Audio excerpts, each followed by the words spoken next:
Hello, it's me. Morning, everyone. Jake or Jake. 19. Yes, there's a reason for that. Well, there's a couple of reasons, Kenneth. KDL. And I'm glad that you appreciate the fact that it is a 90s theme. So, can you hear me all right, by the way? I was listening to music and singing along yesterday. Might have cocked up the sound levels. So just let me know how you're doing. Thank you, how I'm doing. The underpinning theme for today is target audience. So that's the theme for today. Target audience. All right. What's up, lad? Don Patey. Hello, Don Patey. Savon still hasn't sorted out. Hello, sir. How are you, Steve? Steve. Oh, Steve, before I forget, can you send me the business or the number you were going to send me for the gym on the island that want to use use your facilities? Nice attraction. I pretend to work. Good. Hello, Sean. So another Sean, two Seans. Yeah. Good. Yeah, send me the details and I'll forward them on. Thanks, sir. So just got back from the gym. Well, the first one to say my last name, right? Patey. Yeah. How else would people say it? Potato. Party. Don Bard. I don't know. Yeah, Patey. Yeah, like matey, but Patey. Potato matey. What was I going to do? Right. So yeah. Target audience. That's it. Patty. Oh, right. That's it. Patty. Guess what I'm doing? Are you doing something you shouldn't be doing? Are you working out? Are you sat on a C2 bike for zone 2?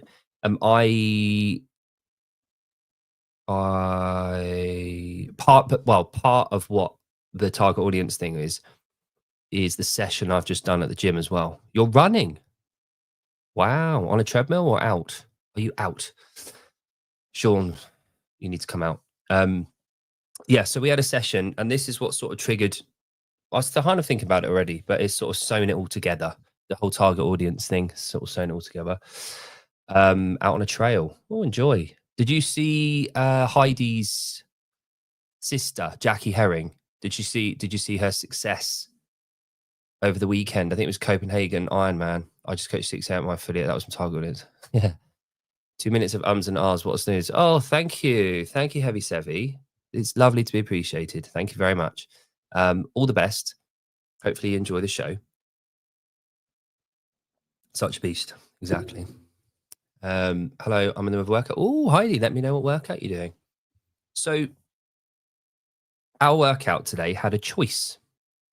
So Dan, who programs for the gyms, made what I would think of a very wise decision to give people a bit of a choice in today's workout. It was based around Linda. There's a story behind all of this. It was based around Linda, which is the CrossFit Girl WOD, where it's bench press and pull-ups, I think. Yeah. And it's max reps bench press, and then you rest, and then max reps pull-ups, and then you rest. And it's 5 rounds, and you've got a 40-minute window to get that done. I think that's about right. And it's for max reps, total reps across the two. So it's very strategic. It's very, okay, how many reps do I think I can do? You obviously try and go to failure if you can, but it's very strategic in terms of you get a lot of people going out hard and not really thinking about the long run. And they transition times, they go straight in from one movement into the other, where they should be kind of thinking about it longer term. And weight choices. Now, as a formula, it works really well for making people make better choices. Using that, Dan had programmed, because it was part of a program, max rep hang snatch and handstand push-ups, same format. Now, obviously, the majority, and this is what the kind of thing that got me thinking about target audience as a theme, was the majority of the gym aren't going to be necessarily prioritizing hang snatch and handstand push-ups as a focus point for their training today. We know it's essential for their long-term progression and for fitting in with everything. However, the way that it worked out this week and part of our macro cycle over the course of like a 6-month period, we've got a lot of people that are in the summer months that are wanting to do more endurance and capacity work. How much capacity work will they get across hang snatch and handstand push-ups? If done correctly, executed well, great. However, in a 9:30 class where you've got a lot of mums, a lot of people that are coming off night shifts, the idea of doing those two movements paired up is you know, quite a heavy task. Now, you could argue it's down to the coaching, down to scaling progressions, down to kind of communication as to, you know, talking about the benefits of it. However, the other option we gave, yeah, exactly. It depends on the load. And it's only limited to 5 rounds. So I think the RX for us was 60 and 42.5, which is pretty heavy for the majority of a class. Now, we tend to say RX, S1, S2. So scale 1, scale 2, and then scale 3 is basically underneath S2. S1 would have been 50 and 35. This is kilos. And then 42.5 and 30 were underneath that for S3 or below, S2, sorry. And then S3 would have been underneath that. But again, you could play that how you want. If you wanted to go for capacity work, go with really lightweight and just move. The option that we gave an alternative to that was 6 minutes max calories on a machine, 2-minute rest, and do 4 rounds of that. So it's slightly different stimulus, obviously. But we're also looking at increasing calories across the 4. So because I've got my Hyrox coming up in 9 weeks, I've got my powerlifting meet coming up. The Manx Champs is coming up in 3 weeks. I've got to cut 4 kilos. And Sean and Don, so when I first read it, my initial thought was, obviously it's a very different stimulus.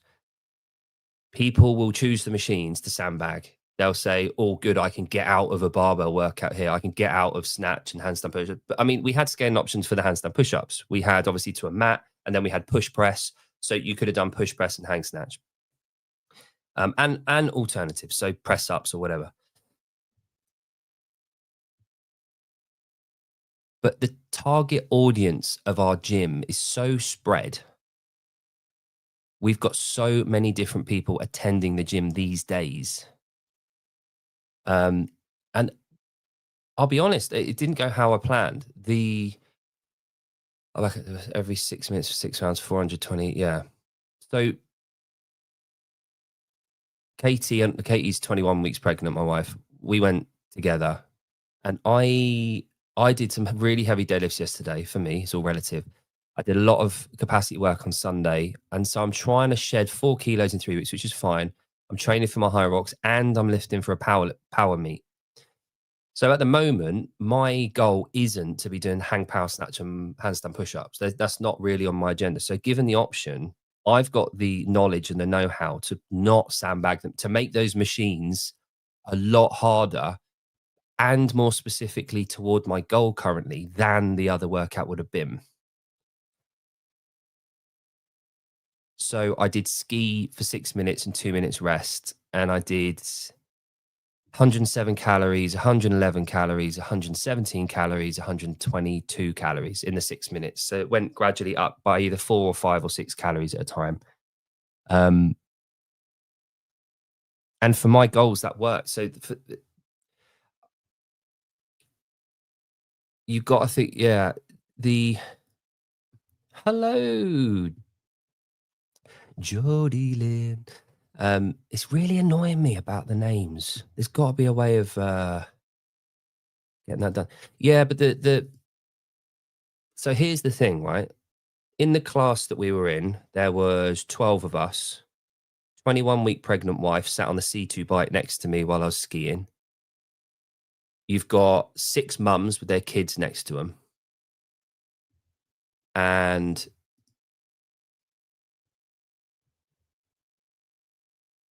yeah, everyone sandbagged the rower and we got really no reps. So this is the thing, right? So the target audience at a CrossFit gym,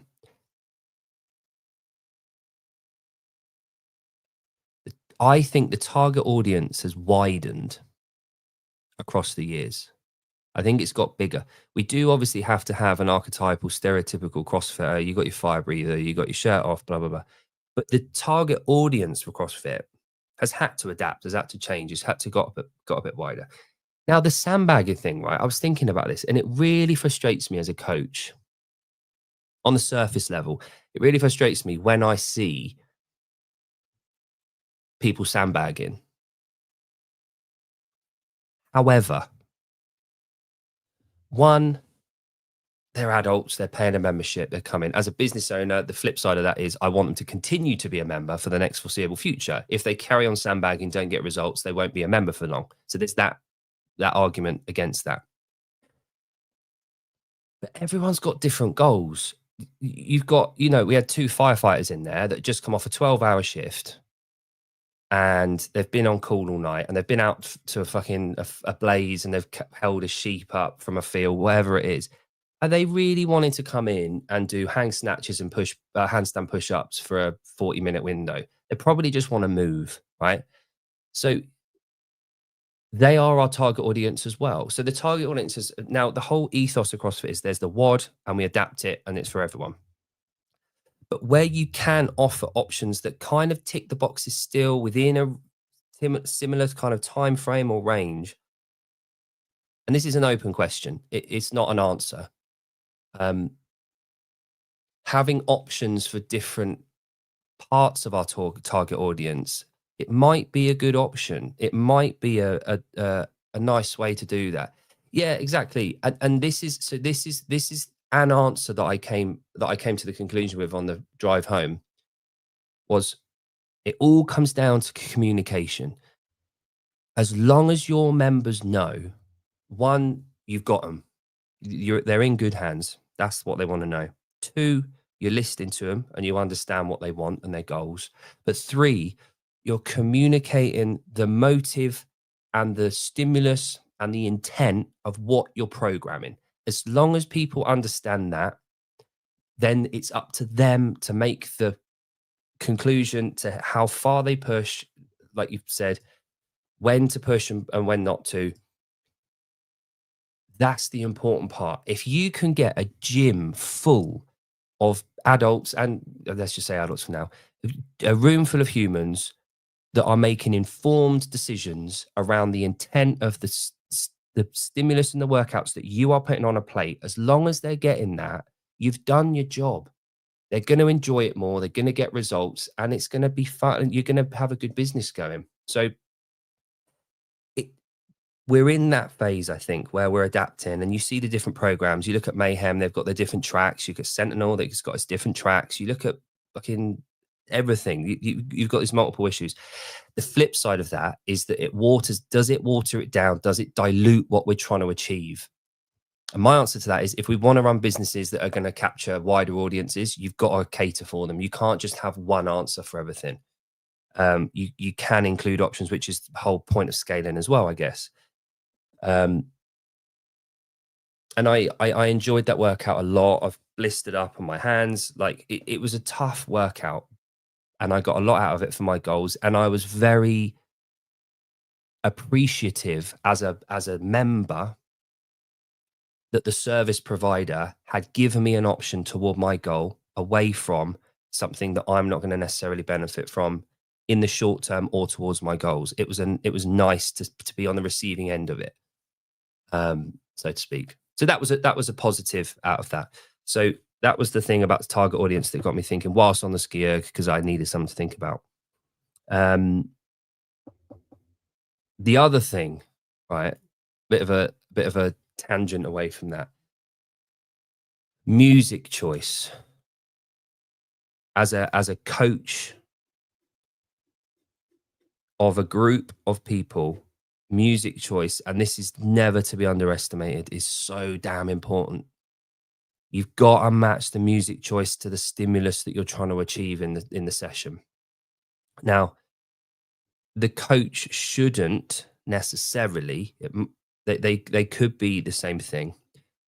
The coach shouldn't play music that they're into. The coach should be playing music that suits the audience that are in the gym trying to achieve the workout they're doing. And this isn't a reflection on today by any means. It's just the thought that I had when I was on the ski erg. And this is why I can't get my head around fucking country music in a gym. It's so niche to America as well. That's the first thing. So, and that, but it's all fucking misery. And it's all like about a guy on his horse drinking whiskey, chatting about his missus that left him. It's like, oh man, I just can't get my head around it. So, ski erg intervals, I do not want to be miserable. I want to fucking abuse myself on there, right? Yeah, I'm running 100K per. Fuck me, I'm a CrossFit addict, but to match my current goals, yeah, exactly. And that's the whole point of CrossFit. It's to get you ready for your goals and to meet you where you're at. And yeah, it is a game changer. You adapt, and yeah, so sure, that's nice. That's a decent amount. So it's the same as, and this might be actually no, it's worldwide, but in the UK, there's these old. I've never ridden a horse. It's the same as a landlord at a pub only selling drink that they enjoy drinking, or a restaurant that only sells food that they enjoy. The issue with that is that you're only going to attract a very small marginal group. It was Donkey. Hello, CrossFat. Hope you're well. The music choice is so damn important. Now, if I'm doing hard ski intervals, I do not want misery. Like, I love all. I'm going to sound like one of those guys. I like all races. I like most music types. Country, I can't get my head around. But all right, okay, let's just pull that up, just because it is very funny comment. So CrossFit, you're good. But there's something about high tempo, whether it be club, techno, EDM, trance, whatever you want to call it, for those hard interval sessions on the machines or whatever. We are the machines. You need upbeat, high tempo music. You can't have slow melodic, yeah, Westlife, whatever. Run the jewels, yeah.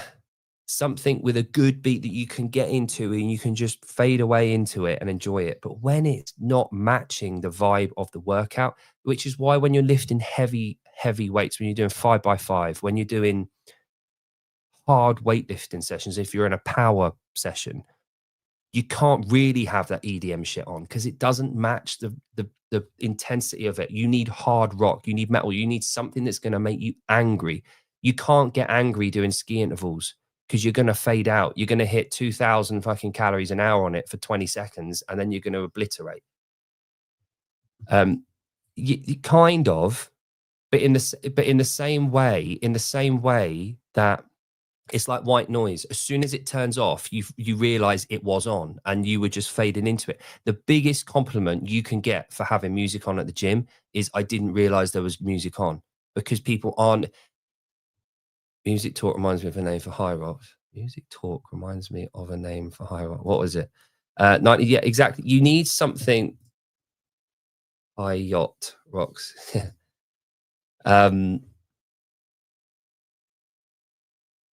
But Jody, you said something a minute ago. What was it? The coaches go crazy with all the music and stuff. Yeah. So and so this is the other thing, right? This is why it's such a hard task for the coach, and why you can't go necessarily by suggestions from members. You can have a class of 12 people. Each one of those 12 people will have a not sure if I'll come on to that in a minute. That's what she said. Yeah, I don't know, man. Right, okay. Well, see, Sean, are you Irish? I can't remember. Mashup music, Big Beauty Mix and whatnot. um, you can't please everyone. So this is why you get generic music types for different styles. And if you can stick to a music style to match the intensity, it will kind of work. You can't have music for like a normal fucking 20-minute AMRAP. It will blow your heart up and you will be fucked. It doesn't work. So I get what you mean by that, but yeah, you're Irish. So country is sort of I people talk about like the Irish accent, the American accent, especially that Boston.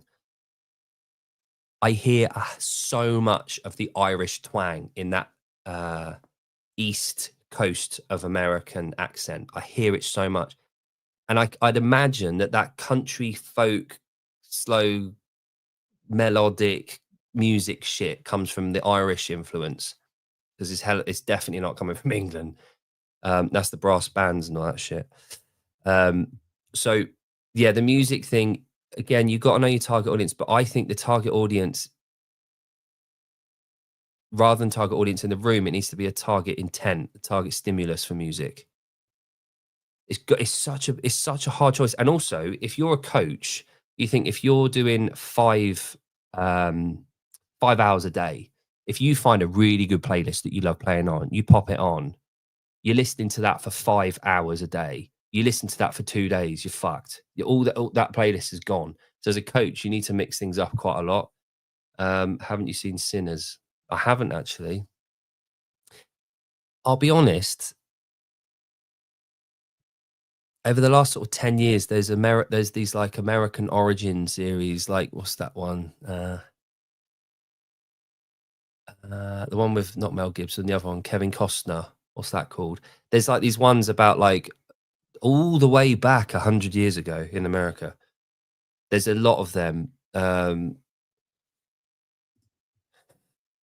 Road to Dublin, Sinners was a wild turn event. I do hear that. Amazing. I haven't seen Sinners. Yellowstone, yeah. All those sort of series, I haven't quite hit the fascination with it yet because there's a lot of other series that I'll probably save them. I haven't even watched Mobland yet. I don't know where that's set. I'm assuming it's America, but we've started Peaky Blinders again last week. My wife didn't really get into it the first time, and she's a bit older now. She's geriatric. She got told at the hospital she's 37 tomorrow. It's her birthday tomorrow. She turns 37, and she's a geriatric mother because she's over 35. Now, you know how some people get a legacy, they get a free pass for life because of something they've done.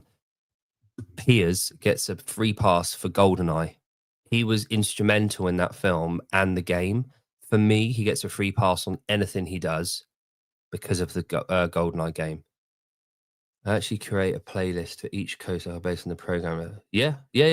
Sean, I couldn't agree more. And it's one of those totally undervalued bits of being a coach, getting the music right. And I know it's not. I know people don't think, oh, it's not as important as being able to, you know, scale a workout or blah blah blah blah blah. But it completely sets the tone. Completely. Oh yeah.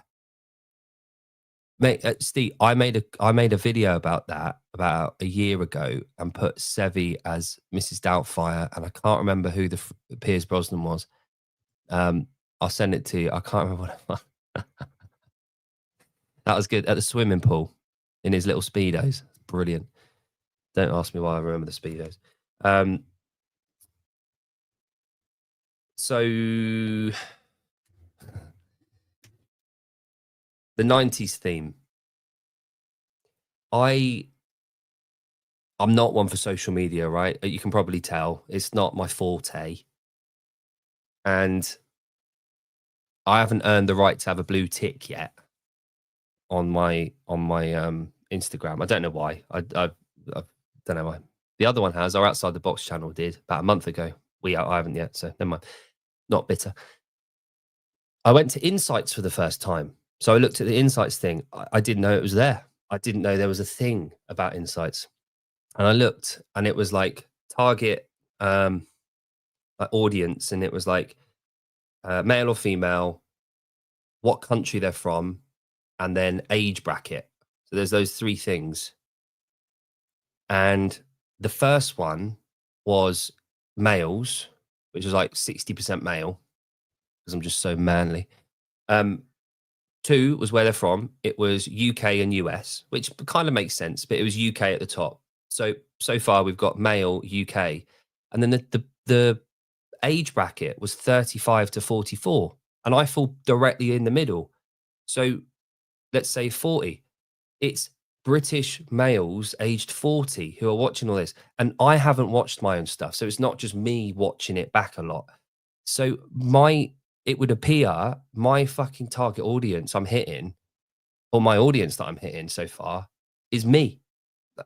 Do I want to continue on that route?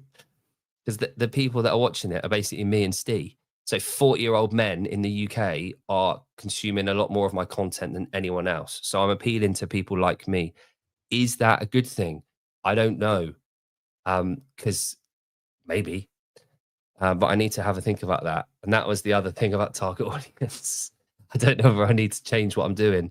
Might need to attract more females. Another thing I'm not 100% very good at. I need to think more like, who's a stud muffin that we know? Are there any stud muffin? I need to think more like Savan. So yeah, so the reason I used the thumbnail on today, and the prompt that I gave the AI system to generate that, was a program called Live and Kicking. And Live and Kicking was a Saturday morning program in the UK, or in Britain, let's say, in the 90s. So it was a 90s kids program. So it was what I was watching. And it was this jazzy, like 90s feel, which is why at the beginning, KDL identified 90s theme. It's so damn identifiable. That jazzy sort of imagery is very 90s. That's why I used that. Just so you know. But yeah, that was the reason. But it's not one that I'm continuing on with. If anything, I know Brad said earlier that he wants it on. If anything, it's like a line in the sand. I've got to maybe have a think about other audiences other than men grew up in the 90s in UK. That's what that thumbnail was all about, really. And I couldn't find the Live and Kicking music on Instagram, which is a shame. So I had to go with Art Attack. Yeah. Anyway, that's what that was about. The 90s theme. So I need to think bigger. But then again, you look at the typical CrossFitter across the board. This is information and data from Two Brain. Every time they put out the data every year, it's always like a 42-year-old woman, 42-year-old with 2 kids. That's the target audience. Oh, thank goodness for that. Sean's back. And if your archetypal CrossFitter is around 40 years old with kids, there we go. I feel that we are a rare breed with no outlet or support from society, so maybe we need men who grew up in that. Yeah. Maybe. Maybe, who knows? Rare breed, eh? So, and that leads us on to media. So the wider media part, right? Yeah, I'm not into that. I saw what did I see? Video.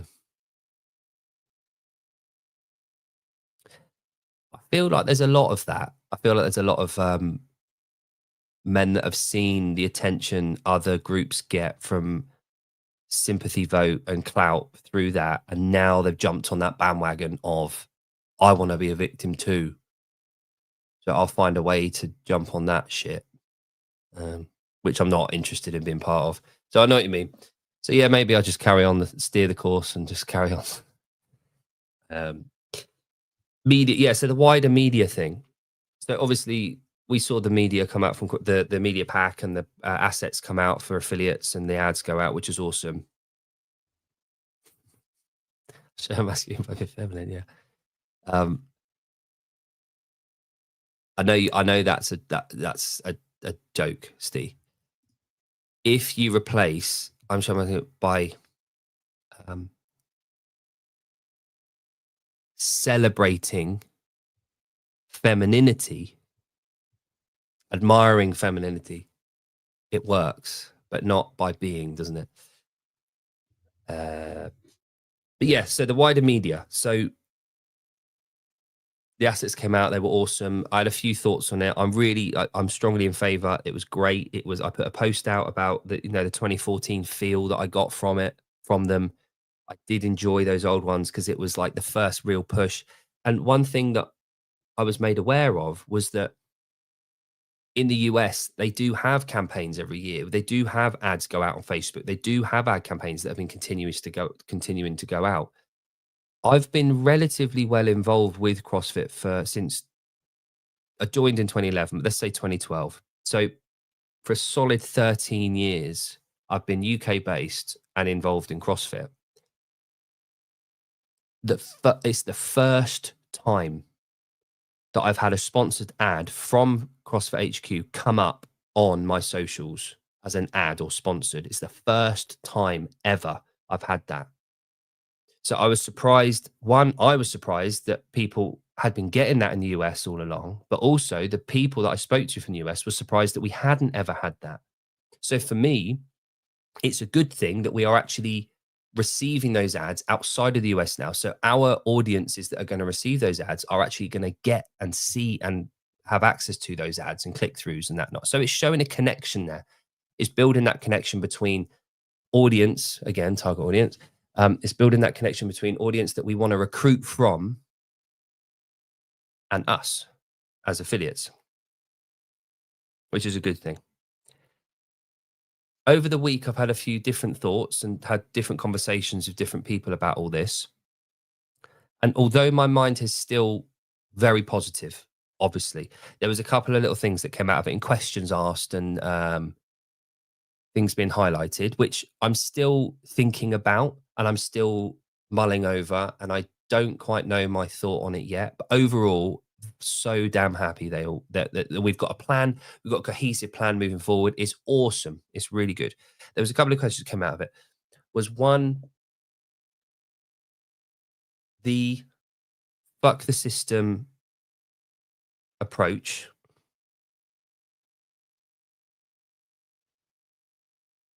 It's very specifically the American medical system that it's talking to. And it also does apply outside of America to quite a lot, to a few countries. However, it's a very different fuck you. It's not the same thing. We don't have to pay for our medication. It's not profit led. We've had the NHS that want to contribute, and it's not free. We pay for it in tax, but it's a very different approach. And when a GP or a doctor puts people on medication over here, even though it might have negative connotations, it's for a different reason. It's not for greed. It's not for profit, because they don't get paid for signing people up or for giving these people this injection or whatever, or this medication. They don't get paid. They get a statutory pay, and that's that. They don't have benefits or bonuses based on what they prescribe. So when you say fuck the system, outside of the US context, who is it that you're referring to? So that was one question that I had asked, which I thought was really poignant. It was a really good point. I hadn't thought about that. And again, the other reason here, we're talking about target audience. Who's the target audience of those ads? Is it current existing CrossFitters? Not really, I don't think. An ad campaign for CrossFit shouldn't be for CrossFitters. It should be for recruiting CrossFitters. That's the whole purpose of an ad campaign. Obviously, you've got retention, and to give CrossFitters a bit of a boost. Like myself, when I saw them, I thought, hell yeah, this is awesome.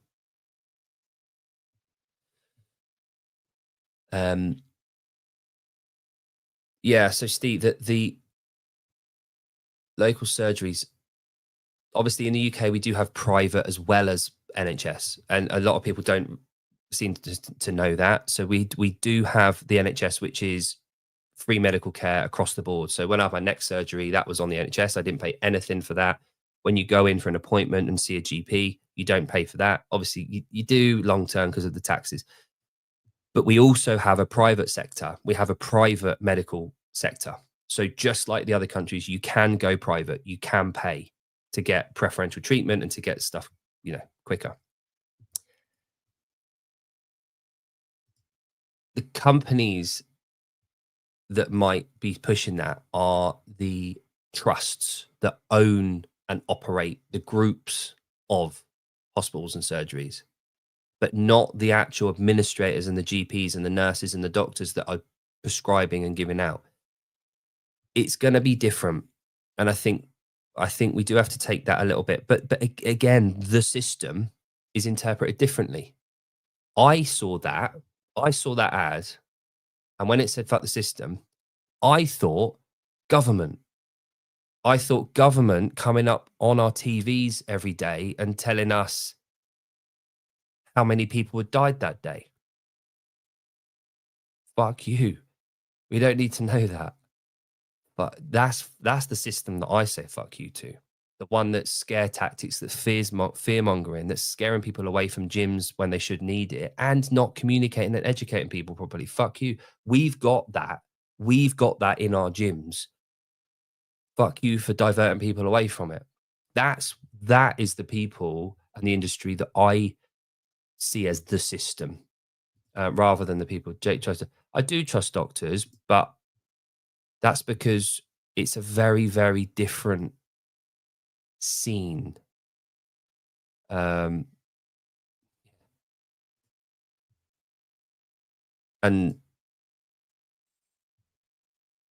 I've had my fair share of breaks and surgeries and all that shit. And to this day, I've never had a single issue at all. In the UK, whenever a people walks into the doctor, what do you think the doctor recommends, Dianetics or Ozempic? So they have to offer. So in the UK, we have gym referral. So now, after many years of campaigning, most, and not all of them, but most GPs will have a list of practitioners and gyms that they get referred to in the first instance. However, the jabs are offered, and that's the other thing I was going to come on to in a sec.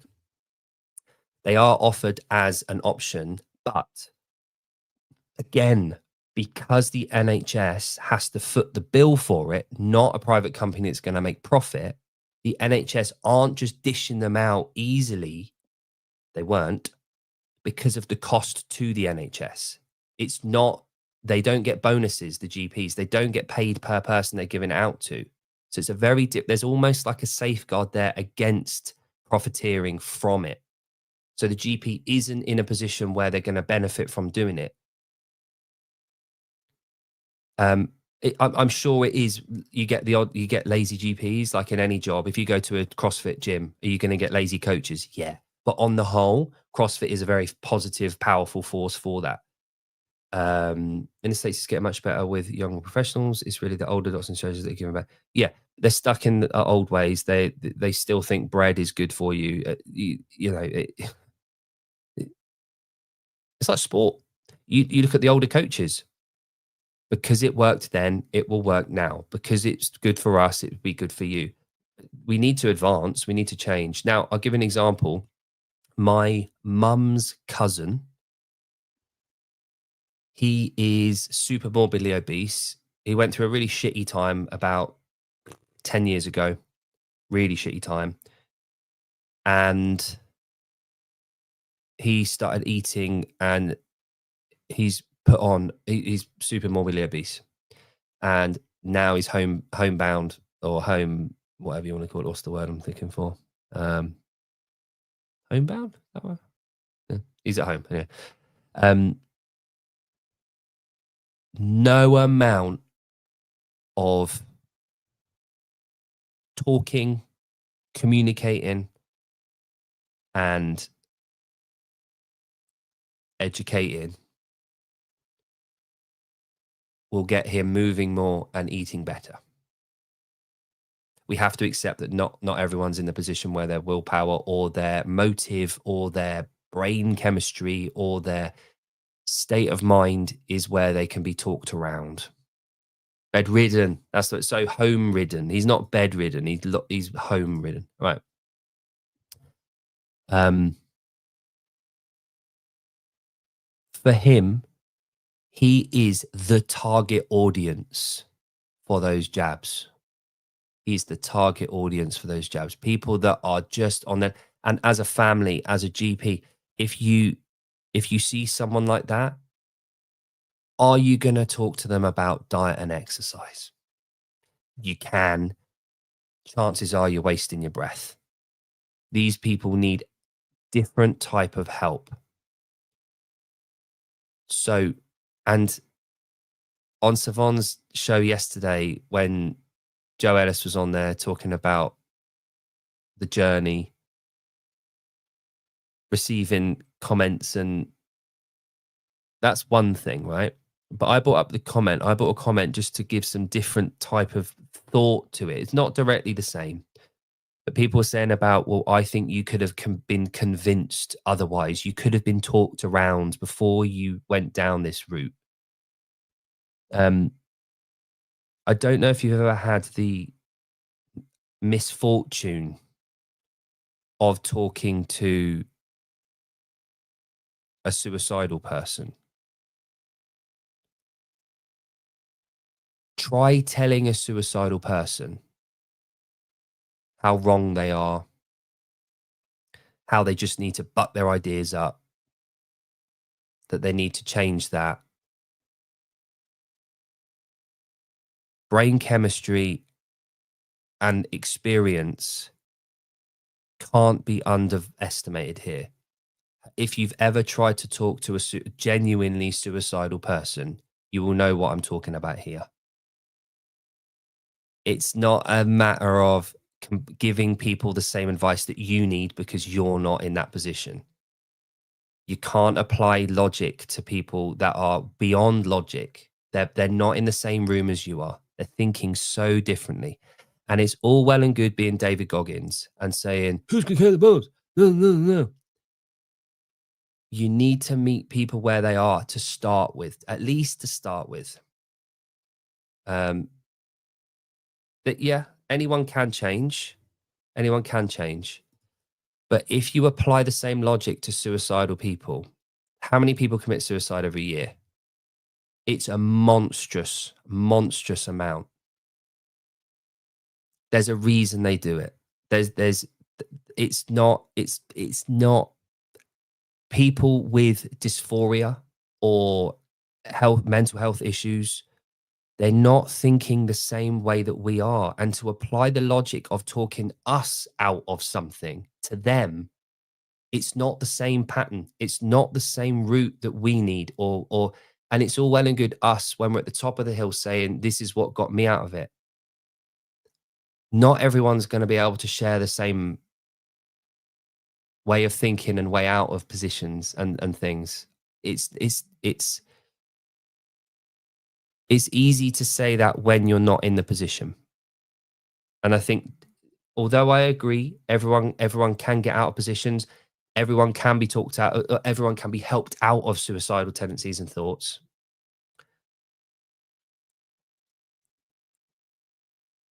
It's not going to be as easy as we assume it's going to be. And if we've got tools that are going to help with that,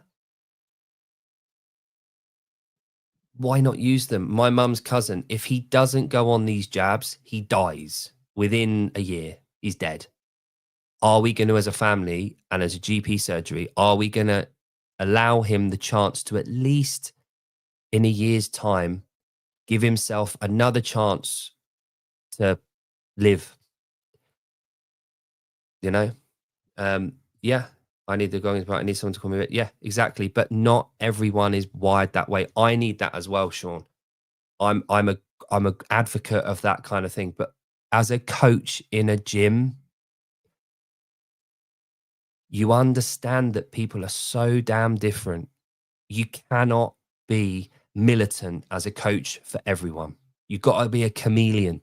You've got to meet people where they're at. If you get those firefighters that I was talked about coming in after a 12-hour shift, pulling people out of burning buildings, cutting people out of crash cars, they walk in the gym, drop and give me 20, you're 5 minutes late, blah, blah, blah, blah, blah. You're going to do this. You can't, that might work for the 19-year-old lad that's just signed up for the military and he's leaving in 2 months and he needs to be drill sergeanted and he's fit and healthy. He's had 12 hours sleep and he's good to go. Awesome. But you've got to know your audience. You've got to meet them where they're at. You can't apply all your logic and the way that responds to you. And this is the same thing that I talked about earlier with the landlord and the drinks. You can't treat everyone with the same approach that you need. As a coach, you need to forget that. It's the same thing with parenting as well. And all the parents in the chat will realize this and know what I mean. You got to break the chain of how your parents treated you. Some things worked, but other things didn't. And as a parent, as a human, if you want to break that chain, you got to identify that. And it's so fucking hard. So hard. You feel that voice coming out that your dad told you, and you think, nah, stop that. But then you think, well, it worked for me. But did it make me feel good with my parent, with my dad? Yeah, there are, and we call them mentally weak, and I feel that way about people as well. But what's that going to achieve if I call them weak? If I say you're not, you need harder approach, you need this, you need this, you need to just pull your socks up, you need to do this. It works for some people that respond well to it. Like Sean and myself, I'm with you, and Steve probably the same. But does that apply to everyone? I don't think it does. And bringing that back to the media campaign that we've had go out, and I'm not saying I agree, I'm not saying I disagree. Some of the feedback I got was, do you think the target audience for recruiting from people outside the gyms into our gyms, where we know we've got an answer, we know we've got a cure, do you think it's going to fall on the right ears? Do you think all of that is going to be, oh, yeah, that sounds like me. I want to go. Are we recruiting that target audience that we want? And I think what CrossFit have done in the ad campaigns, I think they've identified what they see as the target audience. Does that marry up with what the affiliates see? That's the question. I don't know my answer. That's the question that I'm putting out there. I do struggle with it. Yeah. Yeah. Exactly, Sean. And it's tough when you're someone that is like that. Which again is why it's worth having at your gym. I don't know if you're a gym owner or you're a coach at a gym, but having different styles of coaches at your gym, having different perspectives, different methods, different managing. Yeah, radio and learn something. But again, communication's the key there, isn't it? That's the message I'm getting from those I've spoken to. Yeah. CrossFit, I think, have used this media campaign to identify who their target audience needs to be. Does that match up with what you as an affiliate owner see at your gym and the audiences you're trying to recruit from? That's the question. And that's open. That's an open question. There's no answer to this. It's what is specific for your affiliate and your members currently. But we're trying to recruit using these ads. We're not trying to retain. The retention piece comes at the affiliate. There are lots of Sean's in this morning, aren't there? So here's that. Good. So that's my my theme for the day. I'm pretty much ticked all the boxes that I was going to do. I'll hang on for another 10 minutes if anyone's out there. If anyone's got any questions. Oh, one thing that I do want to bring up. My very good friend Athena at Scaled Nation has... This can tie in quite nicely, actually. If you're not already following Scaled Nation, go and check it out. So, yeah, this does kind of fit in. So, target audience as an affiliate. Hang on, I'll minimize this man. As an affiliate,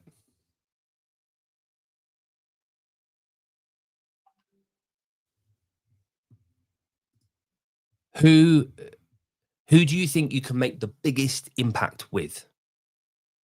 If we think of chronic disease, if we think of health markers, if we think of health and longevity, who is the people that we are going to make the biggest damn change with?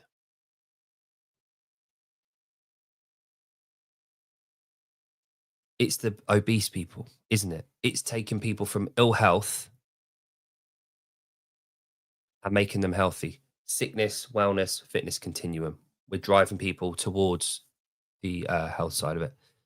Yeah, 100%, Kenneth. And again, I'm not, as I said at the beginning of that little speech, I am so damn in favor of these. I'm so appreciative. I think they're fucking brilliant. What it opened the door with to is interpretation. Is how do we apply these assets? How are we as an affiliate going to use these assets to get what we want out of them? That's where I'm going with this. And again, guess what? You don't have to use them as an affiliate. You don't have to use these assets. Part of my mission with all of this channel is to make everyone aware that different markets around the globe work very, very differently to what the US does. We can use these assets very differently and apply them differently because of the wording and the imagery than you can in the US.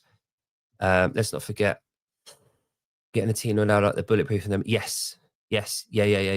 Sean, hold that thought. So Kenneth, yes, 100%, a million %. I'm fully on board with it and I'm really appreciative and I love what they've done and I love the wording and I love everything about it. Now it's time to interpret and to fine tune it for you as an affiliate. What are you going to use it with? How are you going to use them? Who are you going after? Again, the target audience thread to this show.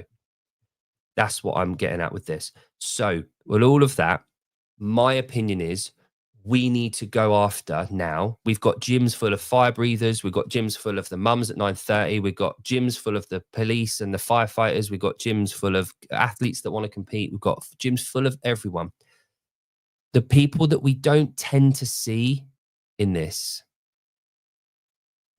haven't seen any local CrossFit affiliate use this campaign, so I'm going to see it about someone CrossFit bubble here. Yeah. Well, so Jody, Facebook ads, Instagram ads are now featuring across the board globally with these ads.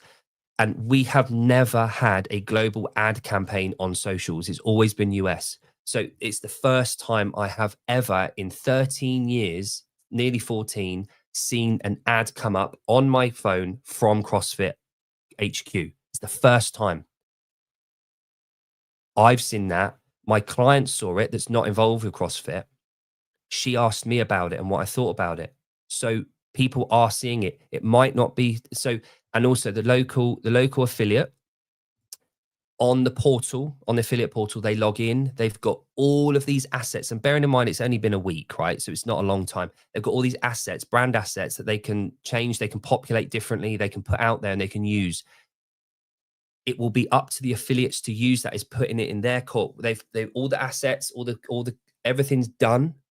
The affiliates have to take it and then put it out there. You had Ewan from Perpetual on there posting the campaign. I thought was great. Can't remember the last time I saw it. Yeah, exactly. So it's down to the affiliates. The affiliates have been asking for all this stuff and the populating assets and assets on the back end. They've now got it. It's down to the affiliates now. It's in their court. So Jody, it will be on the affiliate to put that out if they want to use it. And that's a very good point.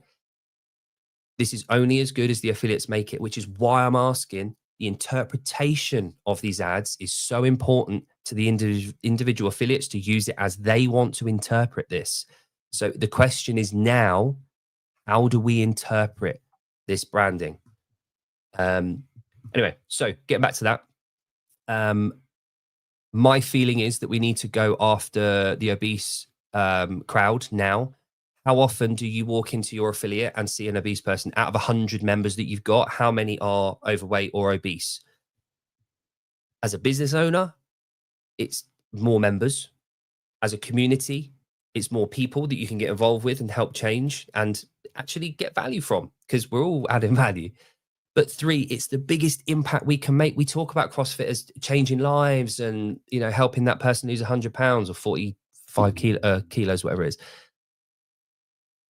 But what are we doing to attract them in the gym? And this is a question, is this ad campaign going to appeal to those people? I think we need to interpret it and use it wisely, because I think it can be done. Now, back to my point.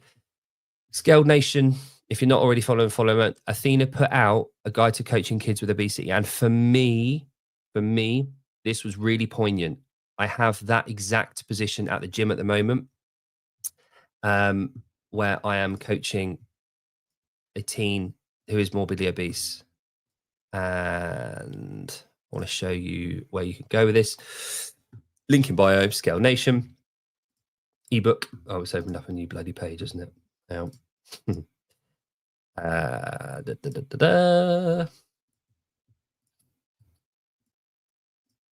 we go. So the ebook's there. And it's all here. You just need to sign up and you can download it. And it's all an ebook about, and this is so typically Athena, it's not going to be how you as an individual should do it. Athena's a beautiful writer, and the genius of what she does and the Scale Nation course, it asks questions to you, not in a you're shit, you're a bad person kind of way. It asks you questions that you yourself answer, and it's up to you whether or not you change your perspective or adapt, because it's even if you're looking from a business perspective, all coaches know this. Oh, by the way, Coaches Congress tickets, the deadline is tomorrow night to enter. So I will put another thing out on Instagram today about that. Asks you questions about what you can do. What have you done? Have you ever thought about this? Are these considerations that you've made? It's not a witch hunt. It's not your shit. It's not you haven't got any obese kids at your gym, you're doing a bad job. It asks questions. Have you considered this? Have you thought about the fact that these kids have gone through here? And guide to coaching is with, yeah. So that's one scenario that Athena addresses from a very personal point of view. And it's free to download. It's a free ebook. And for any coach out there, any affiliate owner out there that wants to broaden their thought process, that wants to, even if you read it and you think, do you know what? I'm already doing that. Fucking bang on. Bang on. You're already doing it. Adaptions to be made, scaling options, but most importantly, understanding the individual, understanding that target audience member that we want in the gym. We can't just recruit people that have already got 8 packs that can already do muscle ups. They're boring. It bores me watching that. It genuinely does. It doesn't give me any um, reward. My reward system isn't geared up to getting someone to do 17 muscle ups instead of 16. It doesn't. It bores me. They're beyond that. For me, seeing someone chipping away at body fat, making these behavioral changes that they've put a life into building up these bad behaviors and changing that and seeing that difference. And then they get to a point where they've lost 100 pounds. Fuck me. If you've ever experienced that, you will know that that's way, way, way above anything else that we can achieve as CrossFit coaches in our gyms. That is the cure. That's the people that we're talking about. The cure isn't being brutal. We don't get the cure from being brutal for most people. The cure is taking people from sickness to fitness. That movement around that sickness, wellness, fitness continuum. That's the cure that we offer. How do we do that? Do we do that with being drill sergeants? Probably not with 90% of our individuals. How do we make the most amount of impact going from sickness to fitness? It's with people that are further towards the sickness. How do we appeal to them? Is it telling them fuck the system that they're reliant on at the moment? I don't know. I don't know. That's the question. So it's up to the individual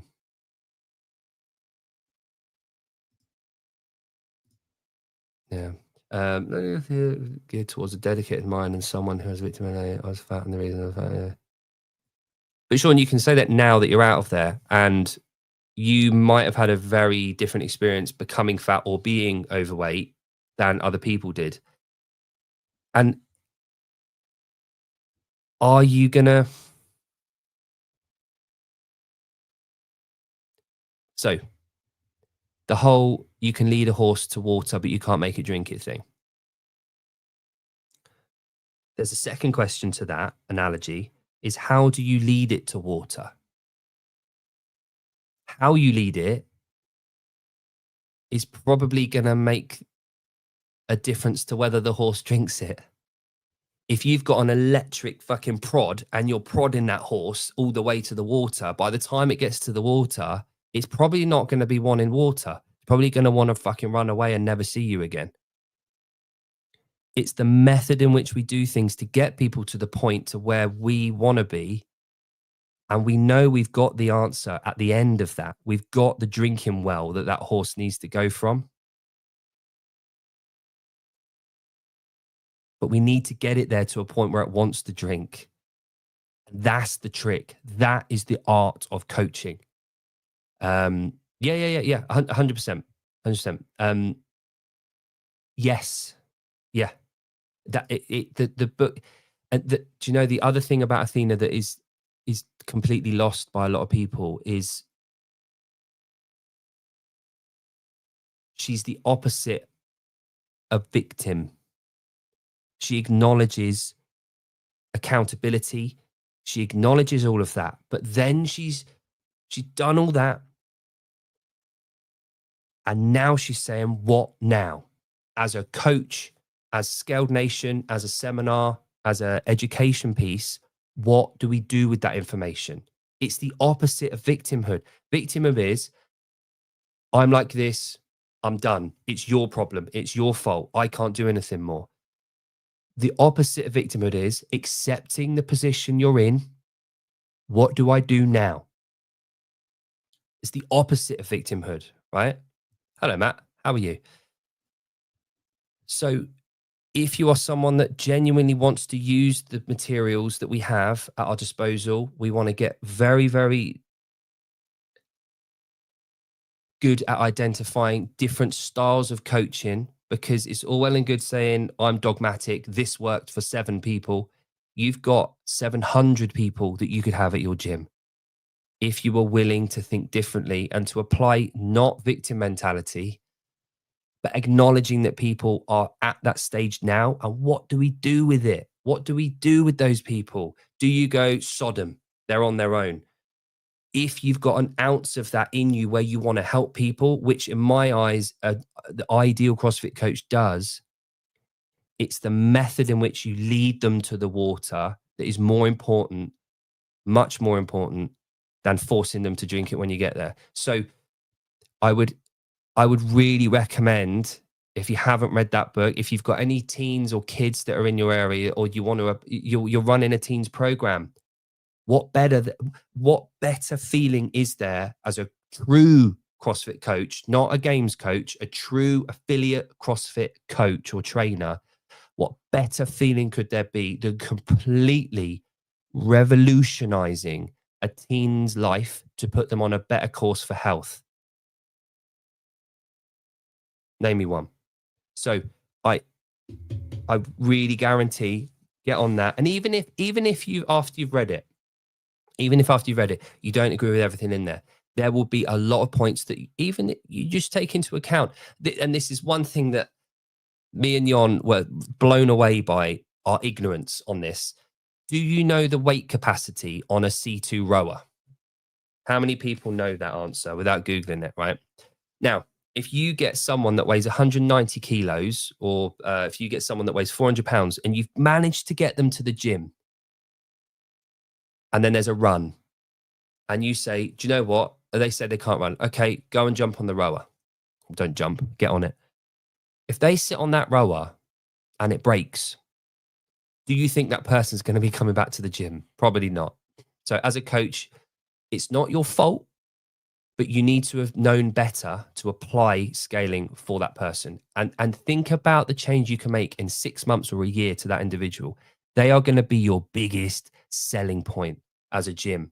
You're going to earn so much more money as a business. You're going to attract so many more people, and the gym is going to improve as a gym. Your coaches will be better, and it's all out there. It's free.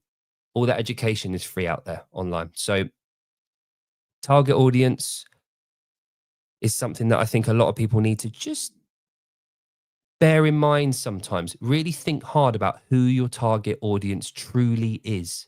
And that was the theme of today. Anyway, thanks for joining me, everyone. I need to get back to coaching in about half an hour.